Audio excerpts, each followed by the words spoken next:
দর্শক স্বাগত জানাই মোহনা টেলিভিশনের রাজনীতি বিষয়ক টকশো ভিন্ন মাত্রায়। আজ পার্বত্য চট্টগ্রাম অঞ্চল ও কক্সবাজারের ভারী বর্ষণ ও বন্যার মধ্যে আজ রাজধানীতেও টানা বৃষ্টিতে অনেক জায়গায় তলিয়ে গেছে, ভোগান্তি সৃষ্টি হয়েছে সাধারণ মানুষের। স্বাভাবিকভাবেই প্রতি বছর একই ধরনের ভোগান্তি তৈরি হয় এবং প্রশ্ন সামনে আসে যে এর স্থায়ী সমাধান কি বা করছে না কেন। পাশাপাশি অন্যান্য উন্নয়নের গল্প শোনা যায়, কিন্তু সেসব কতটা কাজে আসে সেটি ম্লান করে দেয় এ সমস্ত ভোগান্তি। এসব বিষয় এবং সমসাময়িক রাজনৈতিক অন্যান্য বিষয় নিয়ে আলোচনা করব আজ। অনুষ্ঠানের পুরোটা সময় জুড়ে আপনাদের সঙ্গে আছি আমি রনি রেজা, এবং আজ আলোচনা করবার জন্য স্টুডিওতে আছেন সিপিবির কেন্দ্রীয় কমিটির সদস্য ডাক্তার সাজেদুল হক। সাজেদ ভাই, স্বাগতম আপনাকে। আমাদের সঙ্গে আরও আছেন জাতীয় নাগরিক পার্টির যুগ্ম সদস্য সচিব অ্যাডভোকেট হুমায়রা নূর। স্বাগতম আপনাকে।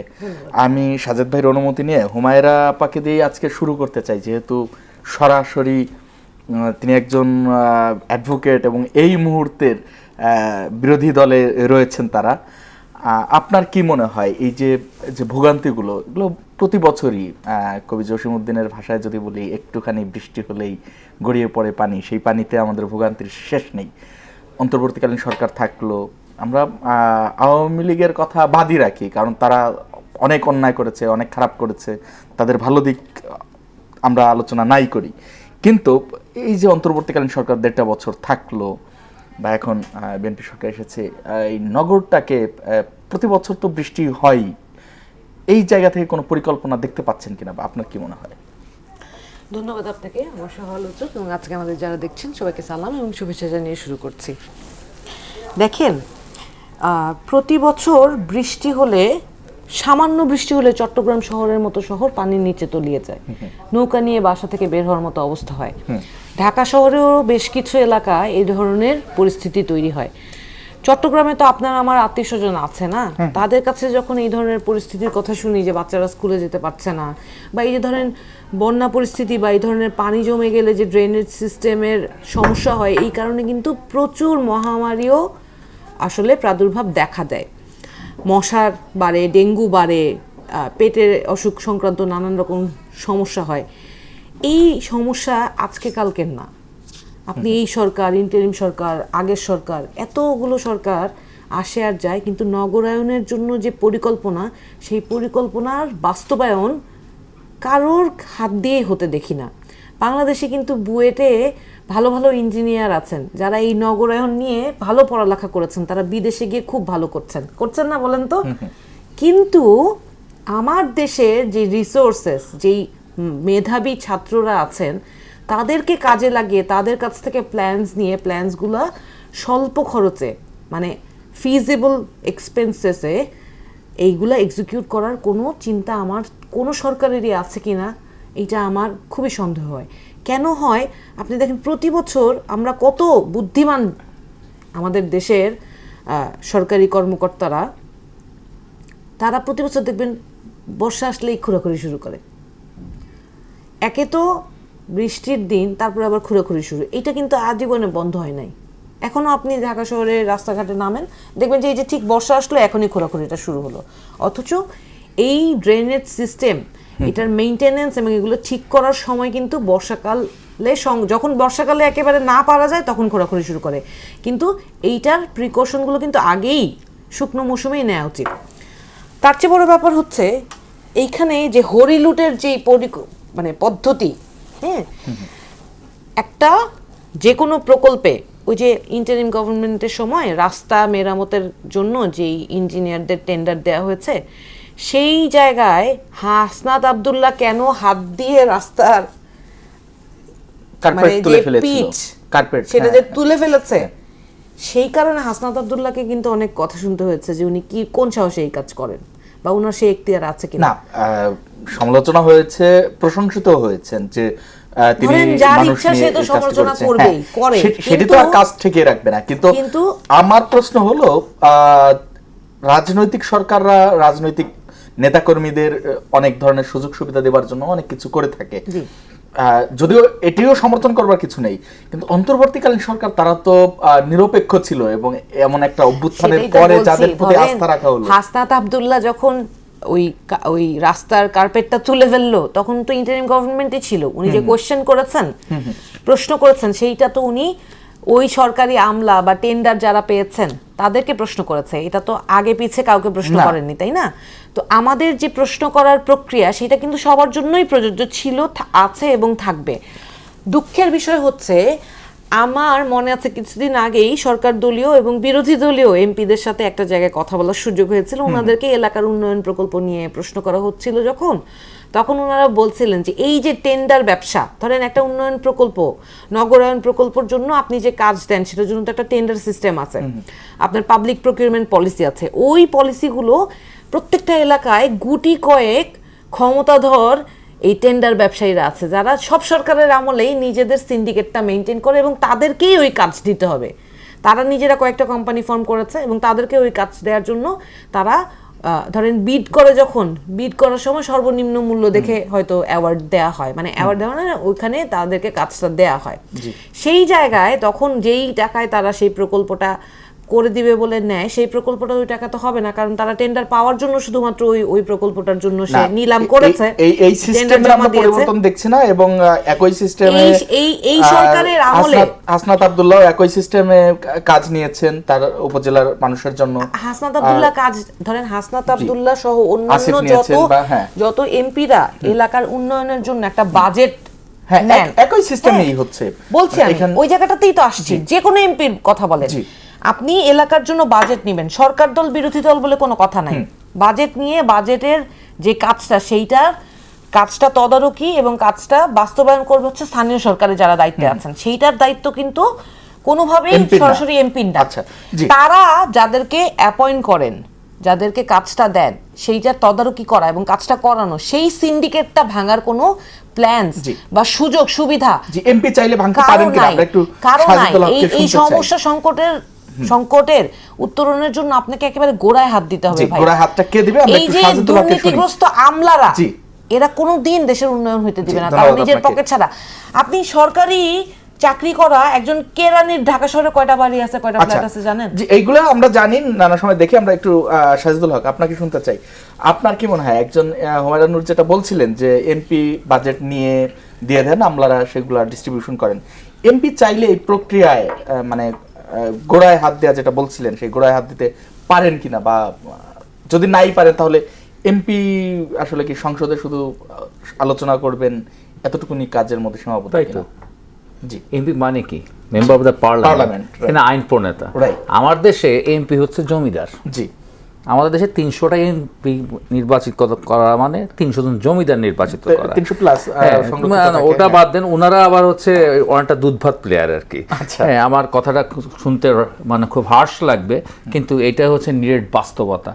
তো 300 এমপি মানে 300 জন জমিদার, বিশেষ করে সরকারি দলের এমপি যারা হবে আর কি, তাদের হাত দিয়েই সকল হচ্ছে উন্নয়ন হবে, ইত্যাদি ইত্যাদি হবে। কেন হবে? এটার জন্য তো হচ্ছে আপনার লোকাল গভর্নমেন্ট আছে, লোকাল গভর্নমেন্টের মাধ্যমে বিশেষ করে এই কাজগুলো হবে। কিন্তু আপনি দেখবেন খুব অবাক হয়ে, আপনার যখন সংসদ নির্বাচন হয়, ইভেন কি আমি এবার ডাকসু বা চাকসু নির্বাচনের ক্ষেত্রেও আমি পড়ে দেখছি, আরে বাবা এই কাজ তো হচ্ছে ওয়ার্ড কাউন্সিলের কাজ, ওয়ার্ড কাউন্সিলরের কাজ তোমরা করবা ডাকসু বা চাকসু নির্বাচিত হওয়ার পর। এটা খুব অবাক কাণ্ড আর কি, মানে খালি প্রতিশ্রুতি দিলেই হইলো আর কি। তো দেওয়া না দেওয়ার জনগণও পছন্দ করে, কিন্তু এই জায়গাটা একটু পরিষ্কার হতে হবে। এই জায়গাটা কেন পারছি না, কেন আমরা বারবার একই ব্যর্থতার চক্রে আবর্তিত হচ্ছি? এই ব্যর্থতার চক্রকে, এই অসুস্থতার বৃত্তকে আমরা কিভাবে ভাঙবো সেটা আমাদের প্রথম বুঝতে হবে। বুঝতে হলে যেটা করতে হবে, আমাদের এই জায়গায় একটা বিকেন্দ্রীকরণ করতে হবে এবং একটা জবাবদিহিতার জায়গায় আসতে হবে। আমার হচ্ছে লোকাল গভর্নমেন্টের কাজ লোকাল গভর্নমেন্ট করবে, এমপির কাজ এমপি করবে, সোজা এবং সাপটা বিষয়। ঠিক আছে, এমপির কাজ এমপি করবে, লোকাল গভর্নমেন্টের কাজ লোকাল গভর্নমেন্ট করবে। এটা হলো প্রথম কথা। দ্বিতীয় কথা হচ্ছে যে লোকাল গভর্নমেন্ট বলেন, এমপি বলেন এবং হচ্ছে সরকারি দল বলেন, তারা যদি চায়, ঠিক আছে, ক্ষমতায় যিনি থাকবেন তিনি যে সত্যি সত্যি চান, ঠিক আছে, যে তারা যে কথা আমাদের হুমায়রা বললেন, ঠিক আছে, যে চক্রের কথা বললেন, যে সিন্ডিকেটের কথা বললেন, আসলে এগুলো সব সত্য। কারণ এই লোকাল গভর্নমেন্টে কি আপনার এমপির বাইরের লোক, দলের বাইরের লোক? ওটা তো দলের বাইরে, এমপির লোক না, কিন্তু ওই দলের লোক। হ্যাঁ, ওই দলের লোক নির্বাচিত হতে পারেন এবং লোকাল গভর্নমেন্ট কিন্তু লোকাল গভর্নমেন্টের এমপি নিয়ন্ত্রণ করে থাকেন আমরা যেটা লোকাল দেখি। গভর্নমেন্টে একটা সুবিধার জায়গা আছে, যেটা মাঝখানে আওয়ামী লীগের সময় একটু হয়ে গেছিল, তখন আবার দলীয় প্রতীকী নির্বাচনগুলো হচ্ছিল। কিন্তু এখন যদি দলীয় প্রতীকী নির্বাচন না হয়, তাহলে স্থানীয় নির্বাচনের ক্ষেত্রে ভোটারদের টেন্ডেন্সি ভিন্ন থাকে। আচ্ছা। তারা তখন ব্যক্তি বুঝে ভোটটা দেন, তখন তারা মার্কা বুঝে বা দল বুঝে ভোট অনেক সময় দেন না। ফলে লোকাল গভর্নমেন্টের নির্বাচিত হওয়ার ধরনটা আর সংসদ নির্বাচনের ধরনটার মধ্যে একটা পার্থক্য থাকে, এবং এবার কিন্তু সেই সংস্কার বা সেই পরিবর্তনটা করেই স্থানীয় নির্বাচনগুলো অনুষ্ঠিত হবে। এবং সেই ক্ষেত্রে আমরা মনে করি যে স্থানীয় সরকারকে এম্পাওয়ার করতে হবে, ঠিক আছে? যদি এম্পাওয়ার করে তাহলে হলো দুটো, একটা হচ্ছে এমপিও থাকলেন আর হচ্ছে ওদিকে লোকাল গভর্নমেন্টও থাকলেন, এক ধরনের ক্রস চেকিং এর জায়গায় আসতে পারে। কিন্তু তার সব কথা শেষ কথা হচ্ছে যারা হচ্ছে গিয়ে ক্ষমতায় থাকবো, ঠিক আছে, বা বিরোধী দলে থাকবো, তাদের সদিচ্ছার উপর নির্ভর করে। কিন্তু আমরা কি দেখেছি মাঝখানে আমরা দেখেছি যা হচ্ছে মানে 19 তাহাই 20-এর মতো আমরা দেখছি যে আওয়ামী লীগের এমপিরা কি করতো, সব বরাদ্দগুলো সে নিজে করায়ত্ত করে ফেলতো, ঠিক আছে? যতটা সম্ভব বরাদ্দগুলো করায়ত্ত করে নিজের এলাকা, নিজের পাড়া, নিজের ওয়ার্ড, নিজের মহল্লা, নিজের গ্রাম, নিজের জেলায়, সেখানে তারা হচ্ছে সেগুলোকে নিয়ে চলে যায় নিজের পরিবার। আমরা সেই একই জিনিস তো আবার হচ্ছে ইন্টারভিউর সময়ও দেখছি আর কি। অর্থাৎ আপনার যে টেন্ডেন্সির বিরুদ্ধে এখনো একই জিনিস চলছে আর কি। আচ্ছা, তাহলে পরিবর্তনটা কোথায়? পরিবর্তনটা হচ্ছে না, কিন্তু পরিবর্তনটাকে অ্যাড্রেস করতে হবে। যদি বলি আমার পরিবর্তনটা, আমি কি পরিবর্তন চাই আসলে সেটাকে আমার বুঝতে হবে। আমি সাধারণ নাগরিক হিসেবে আমার চাওয়া খুবই সামান্য, সেটি হচ্ছে আমার মানে যথাযথভাবে যে ফাংশনগুলো করা দরকার। যেমন একটি সংবাদ ডেইলি স্টার করেছে যে চট্টগ্রাম এবং কক্সবাজারে যে বন্যা হচ্ছে, এই বন্যা দীর্ঘায়িত হওয়ার পেছনে অন্যতম কারণ হচ্ছে কিছু ঘের বাঁচানোর জন্য অন্যায়ভাবে সুইচ গেট বন্ধ রাখা হয়েছিল। এইটি এত প্রভাব কাদের? রাষ্ট্র চাইলে, সরকার চাইলে কি তাদের দমন করতে পারে না? অবশ্যই সরকার, তাহলে কেন করতে পারে বলেন? এটি হচ্ছে সরকারের। আমি এই পরিবর্তনটাই চাই যে যথাযথ নিয়ম অনুযায়ী সুইচ গেট খোলা থাকবে, বন্ধ থাকবে। আমি এই মানে প্রাকৃতিক দুর্যোগ নিয়ে আমার কোনো অসুবিধা নেই, কিন্তু আমি কৃত্রিম যে মানুষ সৃষ্ট যে দুর্যোগ, সেই দুর্যোগে আমি পড়তে চাই না।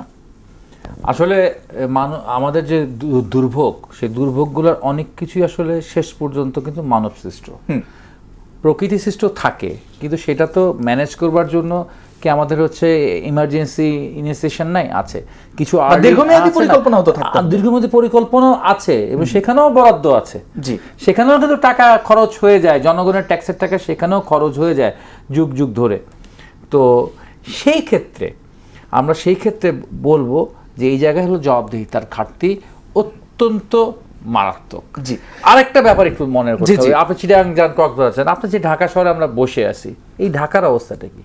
এই ঢাকা হচ্ছে এখন পৃথিবীর মধ্যে সবচেয়ে অবাসযোগ্য ওর্স লিভেবল একটা সিটি। ঢাকার চেয়ে হচ্ছে উন্নত আছে হচ্ছে সেই সিরিয়া, আর সেই হচ্ছে লিবিয়া, আর কাছাকাছি আছে আমার করাচি। জি, ধন্যবাদ আপনাকে। আমরা হুমায়রানুর, আমরা শুনছিলাম পরিবর্তনের যে আলাপ আসছে, আমরা যে পরিবর্তনটা চাই, এই পরিবর্তনে যদি অগ্রনায়ক ধরা হয় আপনাদের এনসিপিকে, আপনারা একটি অনেক পরিবর্তনের ঝান্ডা নিয়ে এসেছেন, তো আপনাদের মধ্যেই যখন আমরা সেই পুরনো কালচার দেখি, স্বাভাবিকভাবে ব্যথিত হই আমরা। আপনাদের একজন এমপি হান্নান মাসুদ, ওনারকে নিয়ে একটি সংবাদ প্রকাশ হয়েছে যে উনি যাচ্ছিলেন ওনার এলাকায়, ফেরি ছেড়ে চলে গেছে অনেক দূর, সেখান থেকে ওনার জন্য আবার সেই যাত্রী বোঝাই ফেরি ঘাটে এসেছে এবং যাত্রীরা স্বাভাবিকভাবেই বিরক্ত হয়েছে, কারণ সবারই তো ইমার্জেন্সি আছে। কি বলবেন এটাকে? আমরা কোন নতুনের দিকে আগালাম এই ঘটনা দিয়ে? কি আচ্ছা, প্রথমে বন্যা পরিস্থিতি নিয়ে কয়েকটা কথা উঠে এসেছে, এটা ছাড়াও সামগ্রিকভাবে কিছু বিষয় নিয়ে আলাপ করা শেষ হয়নি, ওটা বলেই প্রসঙ্গে আসছি। দেখেন, স্থানীয় সরকার ব্যবস্থাটা চালু করা হয়েছিলই কিন্তু লোকাল গভর্নমেন্টকে এম্পাওয়ার করার জন্য, তাই না? এখন বাংলাদেশের পরিস্থিতি কি? বাংলাদেশের রুল অফ ল বলে কিছু নাই। জুডিশিয়ারি, পার্লামেন্ট এবং এক্সিকিউটিভস, তিনটা অর্গানের মধ্যে যে সেপারেশন অফ পাওয়ার, সেইটা আজ পর্যন্ত আমরা এনশিওর করতে পারিনি। কারণ ক্ষমতাবানরা যেই সরকারে কবজায় নিয়ে নেয়, তারা সবকিছুর উপর নিজের কন্ট্রোল চায়। আপনি যে আমরা যে সংস্কার প্রস্তাবনার মধ্যে বিচার বিভাগীয় সচিবালয়ে সবাই একমত হইল, ইভেন আমাদের যে আইনমন্ত্রী শ্রদ্ধেয় আসাদুজ্জামান স্যার, উনি নিজে এই সচিবালয়ের ব্যাপারে অত্যন্ত উৎসাহ দেখিয়েছিলেন যখন অ্যাটর্নি জেনারেল ছিলেন উনি। জি, এখন যিনি অ্যাটর্নি জেনারেল, উনিও এই বিষয়ে অত্যন্ত উৎসাহ দেখিয়েছেন এবং এটাকে অনেক সাধুবাদ জানিয়েছেন। কিন্তু দেখেন, যখন পার্লামেন্টে এই সচিবালয়ের যে অধ্যাদেশ সেটা যখন উত্থাপিত হলো, সেটাকে ওনারা বাতিল করে দিলেন। না, ওনারা বাতিল করে আবার বলেছেন যে ওনারা আরো শক্তিশালীভাবে ওই জায়গায় আসছি। আইনটা ফেরাবেন। আমি তো জানি ঘটনাটা হচ্ছে এই যে ধরেন ব্যাংক রেজুলেশন অ্যাক্ট, সেইটা যেটা অধ্যাদেশ ছিল, সেইখানে 18 ক ধারা সংযুক্ত করে যে লুটেরা ব্যাংক ব্যবসায়ীরা যারা সাধারণ মানুষের কষ্টের টাকা মেরে দিয়ে চলে গিয়েছে, তাদেরকে আবার ব্যাংকের মালিকানা ফেরত পাওয়ার জন্য যে 18 ক ধারা সংযুক্ত করা হয়েছিল, সেই ধারাটা এই সংসদে সংযুক্ত করে সেই আইনটা পাশ করা হয়েছে না। কিন্তু এই সংসদ সদস্যদের, বিশেষ করে আমাদের জনাব আক্তার হোসেন এমপির প্রতিবাদের মুখে কিন্তু 18 ক ধারা এই আইন থেকে বাতিল করা হয়েছে।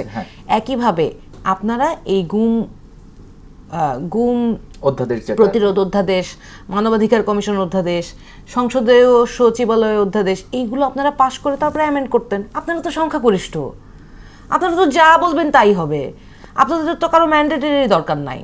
আপনারা সেটাই তো বলছে, এখন পিছনে আরো অনেক কথা চলে আসে, বলতে গেলে আবার ইঞ্জিনিয়ারিং এর গল্পটা শুরু করতে হবে, ওটা আমি বলতে চাচ্ছি না। কিন্তু আপনি যেটা বলছেন সেই জায়গাটাই যদি আমি থাকি, যে এই আইন করার যদি আপনার সদিচ্ছা থাকতো, তাহলে আপনি ওটা করেই সবার প্রথমে গণভোট অধ্যাদেশে আসেন।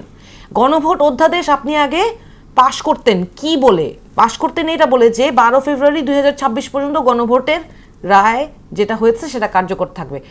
যেই কথাটা খুদ স্বরাষ্ট্রমন্ত্রী বলেছেন যে গণপরিষদ লাগবে না, সংস্কারের জন্য গণভোটই যথেষ্ট, জনগণের গণরাই যথেষ্ট, সেই কথাটা উনি বলেছেন। সেই একই মানুষ যখন পার্লামেন্টে দাঁড়িয়ে বলেন যে গণভোট বলে সংবিধানে কিছু নাই, এইটা আইন পাশ হবে না, পাশ না হওয়া মানে কি গণভোটের কোনো কার্যকারিতা থাকলো না, কি বলেন?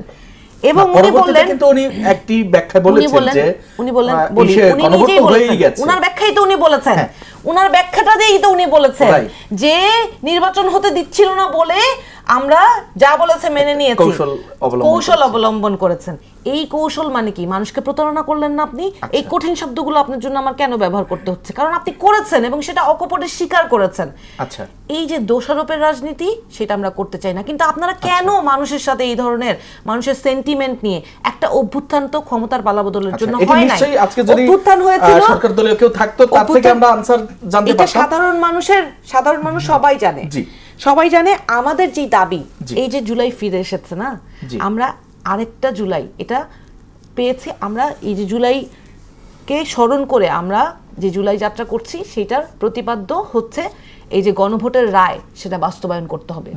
আচ্ছা, কথাটা শেষ করতে পারিনি। যে কথাটা বলছিলাম যে অভ্যুত্থানটা কেন হয়েছিল, অভ্যুত্থানটা হয়েছিল এই যে বাংলাদেশে সেপারেশন অফ পাওয়ার নেই, একটা অর্গানের উপর আরেকটা অর্গান, ক্ষমতাশীলরা যেই হস্তক্ষেপ করার যে টেন্ডেন্সি, এই কারণে কিন্তু গত 17 বছর মানুষের যে নিষ্পেষণ হয়েছে, যে ধরেন পুলিশ প্রশাসন, আইন শৃঙ্খলা বাহিনী, এদেরকে ব্যবহার করে সরকার নিজের ক্ষমতা দীর্ঘস্থায়ী করেছে। প্রত্যেকটা প্রশাসনিক কাঠামোতে একেবারে নিজ দলীয় লোককে দিয়ে নানান অপকর্ম করিয়েছে। এই কারণে এই যে আজকে ধরেন বন্যা, আপনি পার্শ্ববর্তী দেশের সাথে আপনার যেই আলোচনা করার কথা, যে তিস্তার পানি ছেড়ে দিয়েছে, 3টা নদীর পানি ছেড়ে দিয়েছে বলে বন্যার পরিস্থিতি আরো খারাপ হচ্ছে, গতকালকেই পত্রিকায় এসেছে। দেখেন, এই যে কূটনৈতিক আলোচনা, সেই আলোচনাটাই আপনি করেন না, কারণ আপনি তো নিজের সোল বিক্রি করে দিয়ে নিজের ক্ষমতার চেয়ারটা ধরে রেখেছেন। না, চীনের সাথে তিস্তা মহাপরিকল্পনা নিয়ে আলোচনা হয়েছে, সেইটা তো ডিসেম্বর পর্যন্ত এই সরকার ভারতের সঙ্গে, হ্যাঁ, এই সরকারের কথাই বলছি, আগের সরকারের কথা বলছি। আচ্ছা, এই আগের সরকার যা করেছে, সেই কাঠামোগত যেই বিশৃঙ্খলা, যে ক্ষমতা গ্রাস করা, সবগুলো জায়গায় নিজের লোক দিয়ে ক্ষমতাকে গ্রাস করে মানুষকে ক্ষতিগ্রস্ত করার যে টেন্ডেন্সি, সেইটাকে নির্মূল করার জন্যই কিন্তু এই অভ্যুত্থান হয়েছে, ক্ষমতার পালাবদলের জন্য হয় নাই। তাহলে এতগুলো মানুষের রক্তের উপর যেই সরকার দাঁড়িয়ে আছে, তাদের প্রথম এবং প্রধান কমিটমেন্ট হচ্ছে আগে সমস্ত স্ট্রাকচার থেকে এই যে ভাইরাসগুলো, যে খারাপ মানুষগুলো, যে এদেরকে আগে চিহ্নিত করে বের করা, আমরা সহযোগিতা আশা করি সরকার করবে। কিন্তু এখন আপনি এই মূল কথায় সরকার যদি কি আসতেন, করছে, আমরা এই সময় সরকার কম। এসে আবার সেই আগের সংস্কৃতিতে ফিরে যাচ্ছে। আপনি যে প্রসঙ্গটা প্রশ্ন করলেন, দেখেন আমরা তো দেখেছি যে এই সরকারে এমন প্রতিমন্ত্রী আছেন যারা এলাকার সব প্রতিষ্ঠানের নাম নিজের আত্মীয় স্বজন, এমনকি উপজেলা পর্যন্ত নিজের আত্মীয় স্বজনের নাম করে ফেলছে। পরবর্তীতে এখন প্রধানমন্ত্রীর আপনি- নির্দেশে সেগুলো বাতিল হয়েছে। প্রধানমন্ত্রীকে এত ছোট বিষয় কেন ইন্টারফেয়ার করতে হলো? প্রধানমন্ত্রী সারা বাংলাদেশে বিদেশে কত গুরুত্বপূর্ণ কাজ, এই কাজ ফেলে উনাকে এখন এরকম তুচ্ছ একটা না, বিষয়ে বাইরের উনার- কোন গুরুত্বপূর্ণ কাজটা ফেলে করেছেন, উনি করেছেন, এটা অ্যাপ্রিশিয়েট না, না, করেন। এই যে এই হেডেকটা ওনাকে কেন নিতে হবে? এই আচ্ছা। ধরনের তুচ্ছ একটা বিষয়ে না, এই আমার কথা headache-টা হচ্ছে কেন তবু ওনাকে? সমাধান হয়েছে, এরকম আপনারটার একটা সমাধান কি? অভ্যুত্থানে এই জন্য আমি আপনারাও বলছি, করবেন? আপনি যদি এক্সাম্পল সেট করেন, আপনি ক্ষমতায় থেকে যদি এক্সাম্পল সেট করেন, দ্যাট ইজ ব্যাড। আমরা যেটা বলি সেটা হচ্ছে অ্যাকাউন্টেবিলিটি অফ এভরি অর্গানাইজেশন। আপনার রাষ্ট্র ক্ষমতায় যেই থাকুক, প্রত্যেকটা প্রতিষ্ঠান যদি অ্যাকাউন্টেবিলিটি এবং জবাবদিহিতার মধ্যে থাকে, তাহলে কি হবে? যেই অন্যায় করেছে তার সেটার জন্য জবাবদিহিতা থাকবে। আচ্ছা।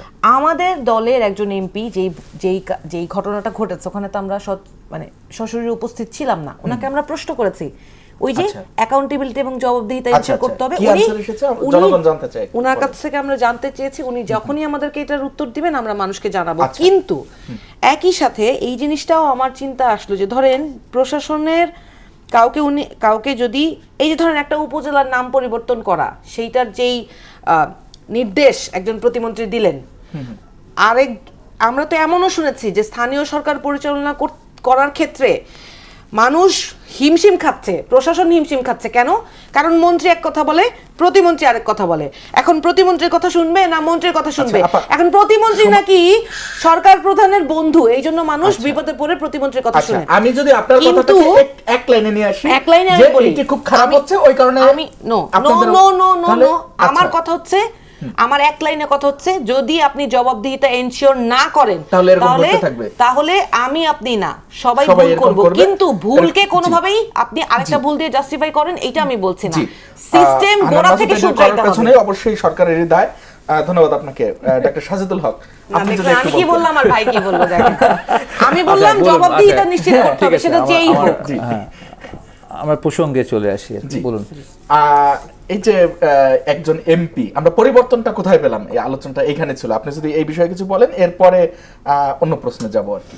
প্রথম কথা হচ্ছে কি, আমাদের একটু নির্মোহভাবে একটু আবেগটা কমায় বাস্তবতা এবং যুক্তি দিয়ে একটু দেখতে হবে। আচ্ছা, যে আমরা কি করেছি এবং কতটুক পেয়েছি, ঠিক আছে? এই ব্যাপারে মানে অতিরিক্ত উচ্ছ্বাস প্রকাশ করলে আমরা কিন্তু হচ্ছে ইতিহাসের কাছে দায়ী থেকে যাবে আমাদের। এক নম্বর কথা হচ্ছে, আমরা 24-এর এই অভ্যুত্থানের মধ্য দিয়ে সত্যি সত্যি শুধুমাত্র একটা শাসকের পরিবর্তন ঘটাতে সক্ষম হয়েছি। আচ্ছা, এটা আমাদের আগে বুঝতে হবে যে আমরা কতটুকু সফল হয়েছি। আমরা একটা শাসক এবং শাসক দল, এটাকে আমরা বিতাড়িত করতে পারছি বা এটা পদত্যাগ করাইতে পারছি, এর বেশি কিছু আমরা পারি নাই। আমরা কোনো ব্যবস্থা, একটা যে সিস্টেমটা আমাদের সব কিছুকে কুরে কুরে খায়, সেই সিস্টেম আমরা ভাঙতে পারি নাই, ঠিক আছে?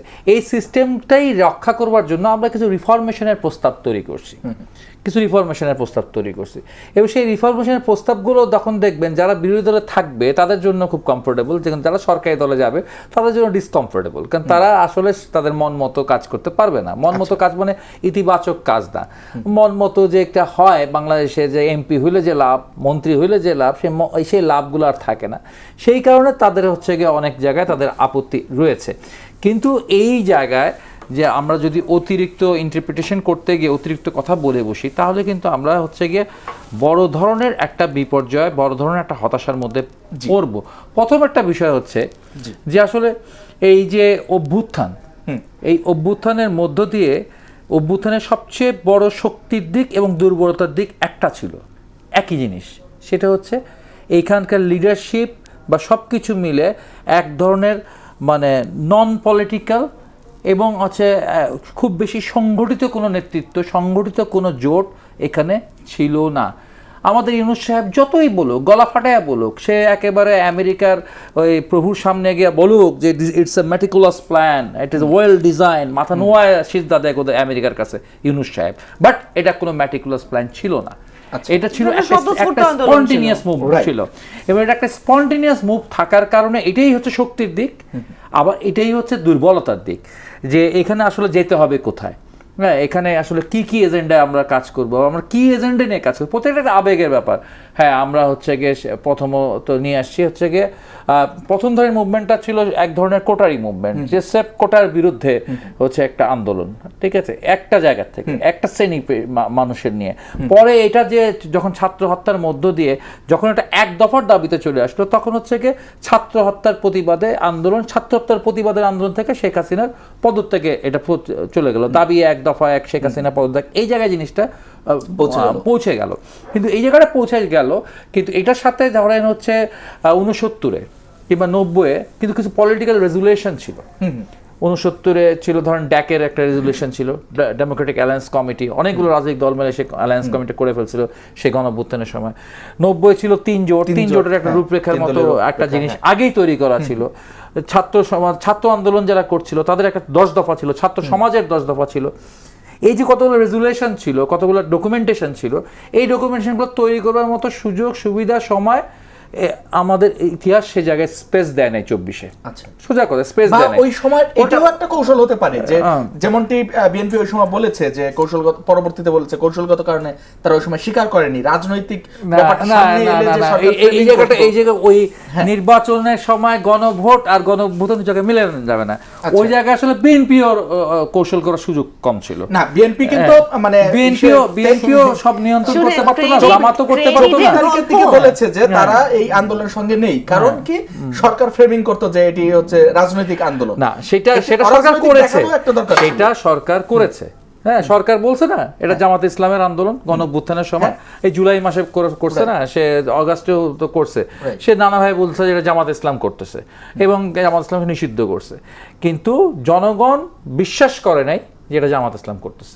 যদি জনগণ বিশ্বাস করতো এটা জামাত করতেছে, কিংবা এই যে সার্জিস বলেন বা হাসনাত বলেন, এদেরকে জনগণ ছাত্রলীগের নেতা হিসেবে দেখছে, কিন্তু তারা যদি জানতো যে এরা গুপ্ত, হ্যাঁ, আর যদি হচ্ছে জানতো যে এখন জামাত যেটা দাবি করে, এখন তারা যেটা বলে যে প্রতারণার কথা বলছে, প্রতারণা অনেক রকম প্রতারণা হতে পারে, হুমায়রা বলে মানুষকে প্রতারণা করেছে, তো মানুষ কিন্তু ওইভাবে দেখে নিছে যে না, হাসিনা মিথ্যা কথা বলতেছে, এখানে জামাত নাই। ঠিক আছে, এখন যখন এই অরাজনৈতিক অভ্যুত্থানটা ঘটলো, জনগণ স্বতঃস্ফূর্তভাবে অংশগ্রহণ করলো, এরপরে যদি দেখে সেটি রাজনৈতিক প্ল্যাটফর্মে ঢুকে যায়, তাহলে জনগণ এইখানে মানে জনগণের স্বপ্নভঙ্গ হয় কিনা, এই বিষয়ে আপনার স্বতন্ত্র সংসদ সদস্য ব্যারিস্টার রুমিন ফারহানা আজকে বলেছেন যে আগামী 100 বছরে আর কোনো অভ্যুত্থান হবে না, কারণ 24-এর অভ্যুত্থানে যে স্বপ্ন ছিল, শেষবারের মতো মানুষ তার জীবন বাজি রেখেছিল, তারপর মানুষ দেখলো এটা কতিপয় মানুষের নিজস্ব সম্পত্তি। আপনি যে কথা বলছিলেন, তাহলে মানুষ কেন আবার জীবন বাজি রেখে মাঠে নামে? আচ্ছা, রুমিন ফারহানা একটু ইতিহাসের পিছনের দিকে তাকান দরকার। জনগণ বারবার গণঅভ্যুত্থান করে, হ্যাঁ, এটা 69-ও করছে, ঠিক আছে, 90-ও করছে, বারবার করে, কিন্তু জনগণ শেষ পর্যন্ত জিততে পারে না। আচ্ছা, ঠিক আছে, শেষ পর্যন্ত কোনো না কোনো রাজনৈতিক সত্তা কিংবা রাজনৈতিক সংগঠন, ঠিক আছে, এটা শর্টটা নিয়ে নেয়, নিলেও জনগণ লড়বে। এখন 100 বছর লাগবে নাকি 10 বছর লাগবে, এটা হচ্ছে দেখবার বিষয়। তবে এখানে একটা খুব স্পষ্ট কথা রয়েছে যে রাজনৈতিক রূপ পরিগ্রহ করুক, এতে আমার কোনো সমস্যা নাই, কিন্তু এটা যদি আপনি হচ্ছে মূল স্পিরিটটাকে আপনি অন্য কিছুতে ব্যাখ্যা করা শুরু করেন, যেমন আমার ব্যক্তিগতভাবে আমি সবচেয়ে বড় আঘাত পাইলাম কখন, ঠিক আছে, আমি যখন হচ্ছে খুব তীব্র উৎসাহ নিয়ে টেলিভিশন ছাড়ছি, কখন ওয়াকার বক্তৃতা দেবে, সব হয়ে গেছে, রাস্তার থেকে দৌড়ে এসে যে আমার খবর দিল, চলেন পার্টি বসে টিভিতে বসার সামনে থেকে জেনারেল ওয়াকার দেখে খুব খুশি আর সাবাস, খাট করে সাংবাদিক প্রশ্ন করলো কোন কোন রাজনৈতিক দলের সাথে বৈঠক আছে, সে আর কাউরে খুঁজে বের হলো, সবার আগে বলে বসলো আমিরে জামাত অমুকের সাথে কথা হয়েছে, এত সবার আগে তার নামটা বললো কেন? নাম বলতে পারতো বিএনপি জেনারেল সেক্রেটারি জেনারেল, নাম বলতে পারতো হোক, কিন্তু একটা ওভারঅল সেন্টিমেন্টের ব্যাপার আছে, যেখানে হাসিনা বারবার জুজু দেখাচ্ছে, হাসিনা যেই জুজু দেখাচ্ছে উনি সেই জুজুকেই হচ্ছে গিয়ে মানে বলতে, হ্যাঁ ইয়েস এটাই সত্য। আরেকটা বিষয় হচ্ছে, দ্বিতীয় যে বিষয় হচ্ছে যে হঠাৎ করে দেখলাম যে কথা নাই বার্তা নাই, এই দেশে কোনদিন জিন্নার জন্মবার্ষিকী পালিত হয় না। আচ্ছা। হ্যাঁ, পাকিস্তানের এই ধরনের জিন্নাহ কার্যক্রম জন্মবার্ষিকী আমরা অনেক দেখেছি শুরু করে দিলেন, জি। জাতীয় পতাকা নিয়ে, জাতীয় সঙ্গীত নিয়ে জি, এগুলা কি হলো জুলাইয়ের স্পিরিট ছিল, স্পিরিটটা জুলাই আন্দোলনের নষ্ট করেছে। এজেন্ডা ছিল, এগুলা এজেন্ডা ছিল না। জি, ধন্যবাদ আপনাকে হুমায়রা নূর।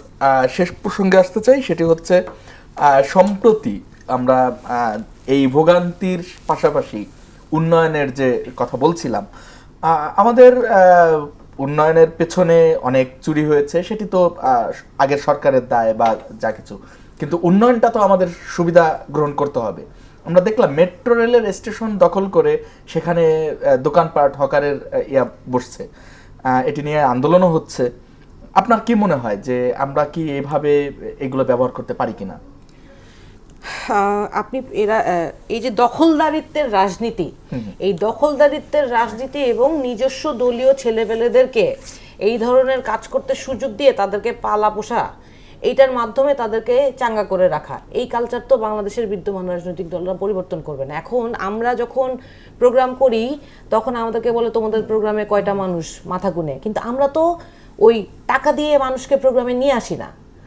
টাকা দিয়ে মানুষকে আনতে গেলে ওই সামান্য কিছু টাকা দিলে, ধরেন 300-500 টাকা দিলে অনেক মানুষ আনা যায়, কিন্তু এই কালচারটা আমরা ব্রেক করার চেষ্টা করছি, যে এই যে টাকা দিয়ে মানুষকে রাজনীতিতে সম্পৃক্ত করা, পালা, এটা খুবই খারাপ। আপনি আপনার রাজনীতি যদি আপনি মানুষের জন্য করতে চান, তাহলে আপনাকে সেটা দায় নিয়ে করতে হবে। দায় দরদের রাজনীতিটা আমরা এই কালচারটা তৈরির চেষ্টা করছি। যেমন আমাকে অনেক সময়, আগে তো বাংলাদেশে যখন এনসিপি ছিল না, তখন অনেকেই অনেক রাজনৈতিক দলের সাথে সম্পৃক্ত ছিল না, যারা অন্য দল থেকে আমাদের দলে এসেছে, অনেকে বলে যে আপা অমুক প্রোগ্রামে টাকা দেন, তমুক প্রোগ্রামে টাকা দেন। তখন আমি আমার যারা মানুষ, যারা আমার সাথে রাজনীতি করছে, তাদেরকে আমি বলি যে দেখেন, আপনাদেরকে যদি আমি পয়সা দিয়ে পালি, তাহলে আমার একটা দুর্নীতি করতে হবে, দুর্নীতি কইরা তারপর সেই টাকা কামায় তারপর আপনাদেরকে দিতে হবে। আমি এটা করব না। রাজনীতিটা আপনারা করতে আসছেন মানুষের জন্য, দায় নিয়ে দরদ দিয়ে রাজনীতিটা করবেন, তাহলেই বাংলাদেশের ভালো হবে। আমি 2 টাকা খাই না, আপনাকেও 2 টাকা দিব না। হ্যাঁ, আমি পেশাজীবী হিসেবে যে অর্থ উপার্জন করি, সেখান থেকে আপনার সাথে আমি কিছু ভাগাভাগি করতে পারি। সেইটা সমাজ ব্যবস্থাতে, ধরেন সাম্যবাদের রাজনীতিতে, সেইটা একটা টেন্ডেন্সি আমরা গ্রো করতে পারি, যে আমার আয় থেকে আমি যদি কিছু বন্টন করি, কিছু মানুষ ভালো থাকে, তার বাইরে না। একটা কথা আপনি উল্লেখ করেছেন, একটা সেই জায়গায় আমি খুবই গুরুত্বপূর্ণ একটা নোট মানুষকে দিতে চাই। শুনেন, অভ্যুত্থান যেই স্পিরিটে হয়েছিল, সেইটার সাথে অন্য কোনো অভ্যুত্থান বা মুক্তিযুদ্ধের কোনো কনফ্লিক্ট নাই। আচ্ছা, যারা 24 আর 71-কে মুখোমুখি দাঁড় করাতে চায়, এটা প্রচন্ড দুরভিসন্ধির সাথে এরা 24 আর 71-কে সামনাসামনি দাঁড় করায়। আপনি দেখেন 69-এর গণ অভ্যুত্থান, 90-এর গণ অভ্যুত্থান, তার আগে ফিরে যায় ভাষা আন্দোলন, কোনোটাই কি 71-কে ম্লান করে দিয়েছিল? না। কোনোটাই কি 71-কে ম্লান করে দিয়েছিল? 90-এ যে স্বৈরাচার বিরোধী আন্দোলন ছিল, সেই আন্দোলনের পর কেউ কি বলেছে যে এই আন্দোলন সফল হয়েছে, এই আন্দোলন 71-এর চেয়ে বড় না ছোট? এই আলোচনা কি তখন হয়েছে? আমি জানি না, আমার জানা নাই। এই আলোচনাটা যারা 24-এর আন্দোলনের, এই যে গণ অভ্যুত্থানের বিরোধী মতামতের, তারা এই 24 আর 71-কে খুবই ম্যাটিকুলাসলি, ওই যে শব্দটা এসে যায়, এইটা খুবই পরিকল্পনা প্রসূতভাবে দুরভিসন্ধির সাথে 71 আর 24-এর ডিবেটটা ক্রিয়েট করে। কারা? আপনি তো শুনবেন। জি, আপনি একটু আগে একজনের কথা এটা বলছিলেন, হলো তারাই। ধরেন ইউনূস সাহেব এর সাথে বাংলাদেশের মাটিতে এয়ারপোর্টে নাইমে সে বলল দ্বিতীয় স্বাধীনতা, জি, এটা বলতে গেল আমি বলছি শুধু এই বিষয় না, ঠিক আছে। ধরেন তারপর দ্বিতীয় স্বাধীনতা চললো, বাংলাদেশ আমাদের শুনে একটু না, আমরা শুধু একা তো বসিনি, সব রাজনৈতিক না, তিনি এসে যেটা বলেছিলেন যে আমরা আমাদের ছাত্ররা বসিয়েছে, তখন আপনারা অভ্যুত্থান ছাত্র জনতার নেতৃত্বে হয়েছে, এটাকে আপনি ডিপলিটিসাইজড একটা অভ্যুত্থানের রূপ দিতে চেয়েছেন বলেই তো আপনি রাজনৈতিক দলগুলোকে ক্রেডিট দিতে চান নাই বলে এটা ছাত্রদেরকে ক্রেডিট দিয়েছেন, এটাই তো বাস্তবতা। কিন্তু যখনই ক্রেডিট ভাগাভাগির রাজনীতিটা শুরু হলো, তখনই মানুষকে বিভক্ত করতে গিয়ে আমরা এই অভ্যুত্থানকে ছোট করার চেষ্টা করছি। এবং 71 শুনেন, যারা এই অভ্যুত্থানের ফ্রন্টলাইনার ছিলেন, আমরা যারা রাজনীতিতে এসেছি, তারা প্রত্যেকে মুক্তিযুদ্ধে বিশ্বাস করি, বাংলাদেশের স্বাধীনতায় বিশ্বাস করি, এবং 24-এ যে গণ অভ্যুত্থান হয়েছে সেটার স্পিরিটকেও ধারণ করি। ধন্যবাদ। সুতরাং যারা এই অভ্যুত্থান এবং আপনাদের অবস্থান আজকে খুবই স্পষ্ট হলো, এটি খুবই দরকার ছিল। কোনোভাবেই একটা আরেকটার সাথে কম্পেয়ার করে অভ্যুত্থানকে ছোট করার চেষ্টা বা মুক্তিযুদ্ধকে ছোট করার চেষ্টা করে কোনো লাভ নাই। কারণ মানুষ, অভ্যুত্থান যদি আরো 5 বছর পরে আরেকটা দরকার হয়, মানুষ যেটা ন্যায্যতার জন্য যেটা প্রয়োজন সেইটার জন্য মানুষ অবশ্যই নামবে। তবে হ্যাঁ, মানুষ এটা চিন্তা করবে যে এই যে রাজনীতিকরণ করে, যে অভ্যুত্থান হওয়ার 3 দিনের মাথায় মানুষ এসে যদি মাইক নিয়ে হাতে নিয়ে বলে যে নির্বাচন দেন, তার মানে কি এক সরকারকে তাড়িয়ে আরেক সরকারকে আনার জন্য কি আমি অভ্যুত্থানে নেমেছি? আপনার কি মনে হয় অভ্যুত্থানের পরে তো একটি নির্বাচনী প্রক্রিয়াও থাকতেই হয়, নির্বাচন চাওয়াটা বা এইখানে কতটা মানে নৈতিক অনৈতিকের প্রশ্ন আসে? নির্বাচন চাওয়াটার মধ্যে ধরেন সোজা সোজা কথা বলি, বিএনপি চাইছিল, বিএনপি চাইছিল হচ্ছে নির্বাচনটা তাড়াতাড়ি হোক, ঠিক আছে। বামপন্থীরা চাইছিল যে ন্যূনতম সংস্কার করে হচ্ছে নির্বাচনটা করতে হবে এবং নির্দলীয় সরকারের অধীনে নির্বাচনটা করতে হবে। তারপরে হচ্ছে অনেকে চাইছিল, কিন্তু এখানে আমরা দেখলাম যেটা খুব স্বাভাবিক একটা চাওয়া। পৃথিবীর যত দেশে গণ অভ্যুত্থান হয়, গণ অভ্যুত্থান হলো সেই সব দেশেই ঘটে সাধারণত যেসব দেশে নির্বাচনী ব্যবস্থাটা একেবারে ভেঙে যায় বা যেসব দেশে কখনো নির্বাচনী ব্যবস্থা ছিল না, সেসব দেশে জনগণকে বাধ্য হইতে হয় সরকার পরিবর্তনের জন্য রাজপথে নামতে, রাজপথে রক্ত দিতে তারা বাধ্য হয়। রাজপথে রক্ত দেওয়ার মধ্য দিয়ে তাদের প্রথম অর্জন যেটা হয় সেটা হচ্ছে গণতন্ত্র।